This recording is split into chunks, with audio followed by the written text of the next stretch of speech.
Beyond Films presents The Dreamer of Death.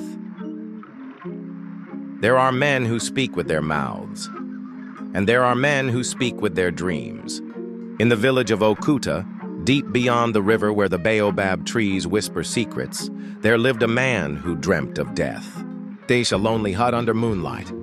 Inside, the man, Obadele, tosses and turns in sleep. We hear heavy breathing, then the echo of a name.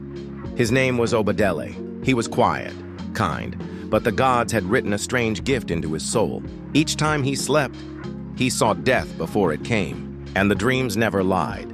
We see villagers carrying a body the next morning, the same man Obadele saw in his dream. They glance at him uneasy. A village square, whispering crowds, women pulling children away from Obadele, men shaking heads.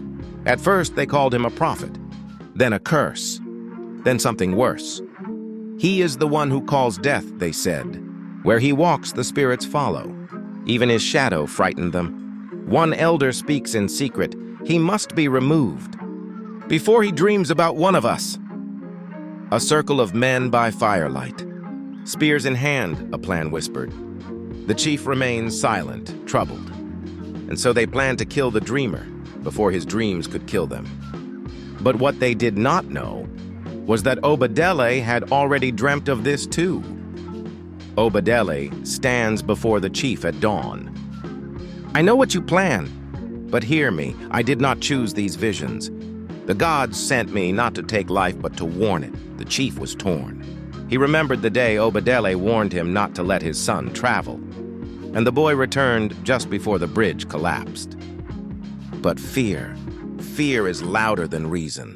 Sap the mob charges Obadele's hut at night. Torches yells, but the hut is empty. They came to kill the dreamer, but he had already walked into the forest. Alone, guided by the stars, back to the gods. And as the village rejoiced, they did not see the shadow rising. The chief kneels beside a sick child. A woman weeps. An elder speaks. We silenced the one who was trying to save us. Only then did they understand. Obadele did not dream to destroy. He dreamed to protect. He was not a curse, he was a message, and they had torn up the letter before reading it. Years later, a new child is born. Silent, eyes bright. He dreams. The cycle begins again. The gods do not scream, they whisper, and sometimes their whispers come in dreams, through those brave enough to carry the burden of knowing.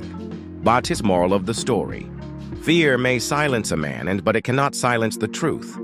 Stories like this live deep in the soul of the continent, whispered across generations, hidden in shadows, waiting to be told. If this story moved you, if it made you think, subscribe to Beyond Films, where African stories rise again, where forgotten voices speak, and truth walks in the light. One story at a time, we remember who we are.